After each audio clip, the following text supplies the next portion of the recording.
Hello everyone. तो आज हम बात करने वाले हैं षट क्रियाज के बारे में। षट क्रियाज are yogic techniques to cleanse the internal organs.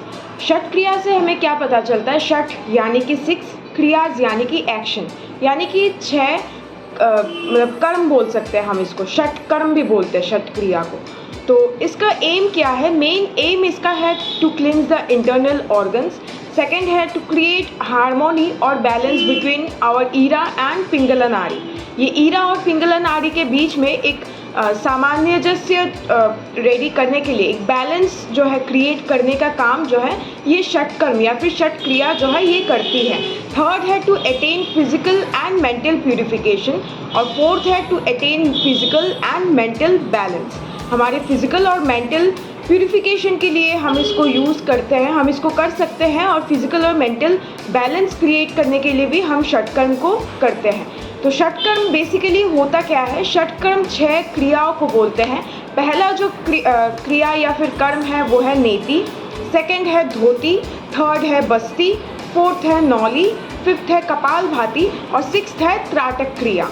तो इन 6 कर्मों को मिलाकर ही हम उसको षटकर्म या फिर षट क्रिया बोलते हैं। तो पहले बात करते हैं नेति के बारे में। नेति को 1 सेंटेंस में हम ये बोल सकते हैं कि cleansing of the nasal passage.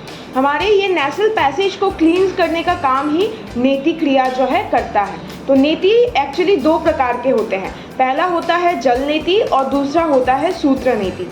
जल नेति में हम सॉल्ट वाटर का यूज़ करके जो है जल नेति किया जाता है, और सूत्र नेति सूत्र का इस्तेमाल करके जो है किया जाता है। तो सूत्र जो हम यूज़ करते हैं सूत्र नेति में वो एक्चुअली 6 इंच लंबा होना चाहिए। ठीक है, वो सूत्र जो है अलग एक होता है। आप ये मत सोचें कि सूत्र यानी कि कोई भी धागा आपने ले लिया, नहीं। सूत्र नेति का सूत्र अलग से जो है मिलता है। तो वो जो सूत्र होता है वो 6 इंच लंबा होता है। इस जल नेति या फिर सूत्र नेति करने के तुरंत बाद ही हमको कपालभाति क्रिया करना चाहिए, ताकि हमारे अंदर जो है कोई भी अगर पानी अगर अटका हुआ है तो वो कपालभाति क्रिया करने से वो बाहर आ जाए। पानी अगर हमारे कपाल में या फिर नेसल पैसेज में भी अगर अटक के रह जाता है तो उससे बहुत भयंकर सरदर्द जो है वो होता है। तो अभी जानते हैं कि ये जो नेति है इसके फ़ायदे क्या क्या है। देखिए, नेति का पहला जो फ़ायदा है वो ये है कि इट क्लिंजेस द कपाल। हमारा जो ये एरिया है कपाल एरिया, फोरहेड का एरिया, ये क्लिंज करता है and illuminates the divine side. हमारा जो थर्ड आई है हम मानते हैं कि वो यहाँ पर है, तो उसको अगर जब आपका कपाल क्लिंज हो जाएगा तो आपका वो थर्ड आई खोलने में, हम स्पिरिचुअली अगर देखें तो वो थर्ड आई आपका जो है खोलने में आपको बहुत ज़्यादा हेल्प मिलता है जब भी आपका बॉडी एंड माइंड प्यूरिफिकेशन जो है होता है। सेकेंड है it destroys all the diseases of cervical. हमारे सर्वाइकल का जो भी डिजीजेस है, सर्वाइकल एरिया में जो भी डिजीजेस है हमारा सब कुछ वो ठीक करता है। और स्कैपुलर एरिया में, ठीक है, हमारा जो स्कैपुलर एरिया है उसमें भी जो डिजीजेस है वो भी सब कुछ जो है नेति करने से ठीक हो जाता है। अब बात करते हैं धोती के बारे में। धोती को 1 सेंटेंस में हम बोल सकते हैं कि cleansing of the digestive tract. धोती जो है वो 3 प्रकार के होते हैं। पहला होता है वमन धोती, जिसको हम पानी के साथ किया जाता है। नॉर्मली वमन धोती में सलाइन वाटर यूज़ किया जाता है, और वो जो पानी यूज़ होता है वो टेपिड होता है, यानी कि आपके रूम टेम्परेचर के हिसाब से वो पानी होता है। सेकेंड जो धोती है वो है दंडा धोती, जो कि एक रबर ट्यूब, ठीक है, डंडा आपको समझ आया होगा ना, पतला रबर ट्यूब को जो है वो अंदर लेते हैं, उसको बोलते हैं दंडा धोती। एंड थर्ड इज जो है वस्त्र धोती, जो कि वस्त्र यानी कि कपड़ा, तो एक स्ट्रिप ऑफ क्लॉथ से जो है किया जाता है।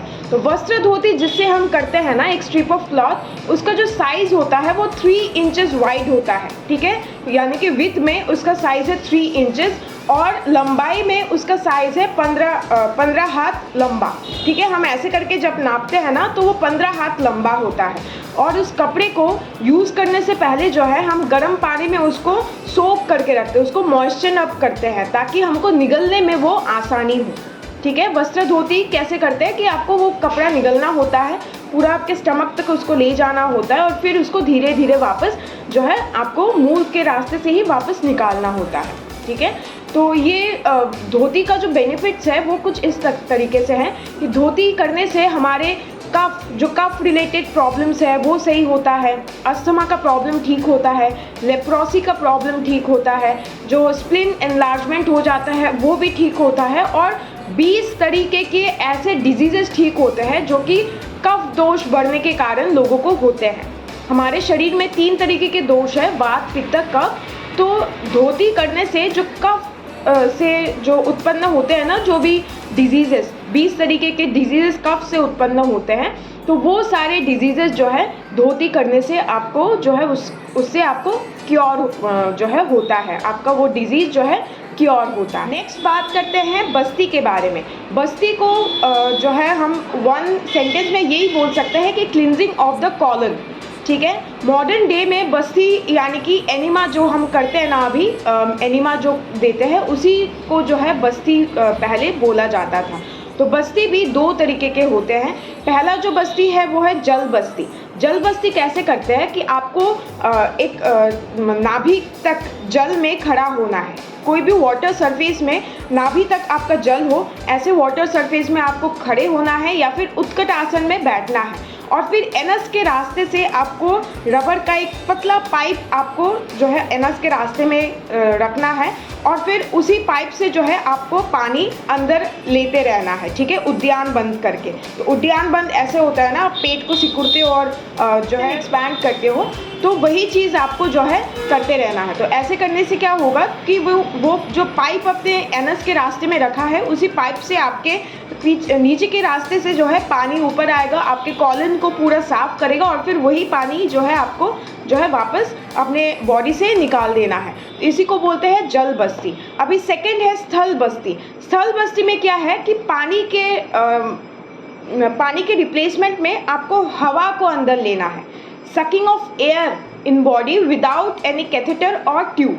ठीक है, आपको कोई भी ट्यूब या फिर कैथेटर का यूज़ नहीं करना है, जस्ट उद्यान बंद करके आपको जस्ट हवा जो है उसको जस्ट अंदर भरते रहना है। ठीक है, उससे भी आपका जो कॉलन है वो जो है साफ होता है। तो इसका फ़ायदा क्या है? आपका बस्ती करने से सबसे जो पहला फ़ायदा है वो ये है कि वो कॉलिक को क्योर करता है, यानी कि इनडाइजेशन के प्रॉब्लम को वो क्योर करता है। सेकंड है स्प्लिन का एनलार्जमेंट जो होता है वो भी जो है बस्ती से क्योर होता है। फिर ओडिमा का प्रॉब्लम क्योर होता है। फिर बहुत लोगों को होता है ना हाथों पैरों में स्वेलिंग हो जाना, उसी को ओडिमा बोलते हैं। तो हाथों पैरों में जो स्वेलिंग होता है वो जो प्रॉब्लम है उससे आपको बहुत ज़्यादा आराम मिलेगा अगर आप बस्ती करेंगे तो। फोर्थ है नॉली।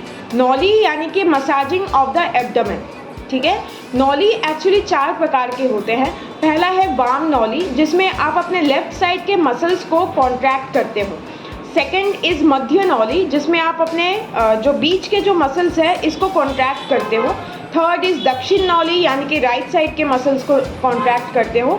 एंड फोर्थ इज़ नॉली चालन, जब आप अपने पूरे पेट के जो पूरे सभी मसल्स को आप कॉन्ट्रैक्ट करते हो और जो है उसी तरीके से जो है आप करते रहते हो। तो नॉली का मेन फ़ायदा क्या है? नॉली मेनली जो है हेल्प करता है आपके इनडाइजेशन में। आपके बहुत लोगों को जैसे एपेटाइट लॉस होने का भी प्रॉब्लम होता है, या फिर एपेटाइट बढ़ जाने का बहुत लोगों का प्रॉब्लम होता है, तो उसको बैलेंस लाने में नॉली जो है हेल्प करता है और आपके डाइजेशन पावर को जो है वो बढ़ा देता है। फिफ्थ जो क्रिया है वो है कपालभाति क्रिया। कपालभाति को बोलते हैं purification of frontal lobes of the brain. ठीक है, कपाल यानी कि आपका स्कल, भाति यानी कि शाइनिंग, यानी कि कपाल का शाइन होना, उसी को बोलते हैं कपालभाति। तो कपाल का शाइन तभी होता है जब आपका पूरा बॉडी जो है प्यूरिफाई हो, आपका पूरा बॉडी टॉक्सिन फ्री हो। ठीक है, तो हठ योग प्रदीपिका के हिसाब से कपालभाति भी 3 तरीके के बोले गए हैं। पहला है वात कर्म कपालभाति। वात कर्म कपालभाति में क्या होता है, जस्ट आपको एक्सहेल करना होता है फोर्सफुली। जो इनहेलेशन प्रोसेस है वो ऑटोमेटिक होता है, जस्ट एक्सहेल आपको फोर्सफुली करना होता है। सेकेंड इज व्यूत कर्म कपालभाति। इसमें क्या होता है, आपको पानी जो है नाक से लेना होता है और मुंह से निकालना होता है। ठीक है, आपने जैसे नाक से स्निफ करते हुए करके पानी लिया और मुंह से निकाल दिया। ठीक है, थर्ड है शीत कर्म कपालभाति। शीत कर्म कपालभाति जो है वो व्यूत कर्म का रिवर्स है। ठीक है, यानी कि आपको मुंह से पानी लेना है और नाक से निकालना है, इसको बोलते हैं शीत कर्म कपालभाति। तो कपालभाति के फ़ायदे क्या है? कपालभाति करने से आपके जो थ्रोट है, जो ईसोफेगस है, ये जो है ये पूरा रास्ता आपका क्लींस होता है। सेकेंड इज़ आपके स्टमक को एक्सेसिव एसिड से वो फ्री रखता है, आपके बाउल्स को जो है वो टॉक्सिन से फ्री रखता है। थर्ड इज़ आपके स्वेट ग्लैंड्स को जो है वो फ्री रखता है वेस्ट प्रोडक्ट से। ठीक है, हमारे अगर स्वेट ग्लैंड्स में वेस्ट अगर जमा हो गए तो बहुतों का आप देखेंगे कि ये पिंपल्स आने लगते हैं, हाथों में भी, पैरों में भी, मुंह में भी आते हैं। तो वो स्वेट ग्लैंड्स में अगर टॉक्सिन्स और वेस्ट प्रोडक्ट्स जमा हो जाए उसी कारण होता है। तो कपालभाति जो है इन सब में आपको जो है हेल्प करता है। सिक्स्थ और लास्ट जो षट क्रिया है वो है त्राटक क्रिया। त्राटक क्रिया को एक टाइप ऑफ मेडिटेशन भी बोलते हैं, जिसमें जो है आपको जो स्टेयर करना होता है, एक ही सिंगल मतलब पॉइंट में आपको स्टेयर करना होता है। इसके फ़ायदे क्या है? इसका पहला जो फ़ायदा है वो ये है कि बोला जाता है कि इससे एनर्जी जो है मिलता है बॉडी को, जिससे आपका थर्ड आई जो है वो खुल जाए। ठीक है, तो मेडिटेशन पर्पस के लिए इसको हम यूज़ करते हैं। सेकेंड इज़ इससे आपका कंसंट्रेशन पावर बहुत ज़्यादा बढ़ता है। थर्ड है कि आपके बॉडी में लेज़ीनेस जो है वो रिमूव करता है आप ये त्राटक क्रिया। और अगर आपको आँखों का कुछ भी प्रॉब्लम है, ठीक है, बहुत लोगों को आँखों से कम दिखता है, ऐसा होता है ना, या फिर एकदम भी नहीं दिखता, तो वो जो है त्राटक क्रिया अगर करेंगे तो उनका जो आँखों का जो प्रॉब्लम है वो जो है क्योर हो जाता है। अभी जान लेते हैं कि षट क्रिया या फिर षट कर्म से एज ए होल आपके बॉडी को क्या क्या बेनिफिट्स मिलेंगे। तो फर्स्ट है कि आपका जो अस्थमा का प्रॉब्लम है उससे आप ओवरकम करेंगे, यानी कि अस्थमा का प्रॉब्लम आपका ठीक होगा। फूड एलर्जीज़ जिनको होता है वो ठीक होता है। माइग्रेन का जो प्रॉब्लम है वो बहुत ज़्यादा अच्छा होता है षट क्रिया करने से। फिर है कि अगर कोई भी ओवरवेट या फिर ओबीज कोई भी है पेशेंट, तो ये ओवरवेट और ओबेसिटी का प्रॉब्लम भी जो है षट कर्म या फिर षट क्रिया से ठीक होता है। फिर है कि आपके डाइजेस्टिव सिस्टम रिलेटेड कुछ भी अगर इश्यूज़ है तो उसको जो है षट क्रिया की हेल्प से हम उसको ठीक कर सकते हैं।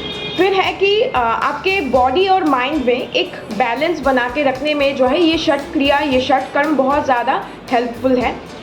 और है कि आपके बॉडी को प्यूरिफाई रखता है। ठीक है, बॉडी के हर एक सिस्टम में वो एनर्जी फ्लो जो है वो इंश्योर करता है, बॉडी को फ्री रखता है टॉक्सिन से।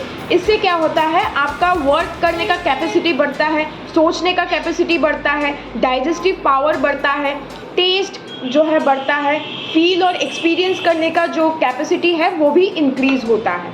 तो बेसिकली आपके बॉडी को और माइंड को वो टॉक्सिन फ्री करता है पूरा। ये हर एक षट कर्म का जो है ये जनरल बेनिफिट्स है।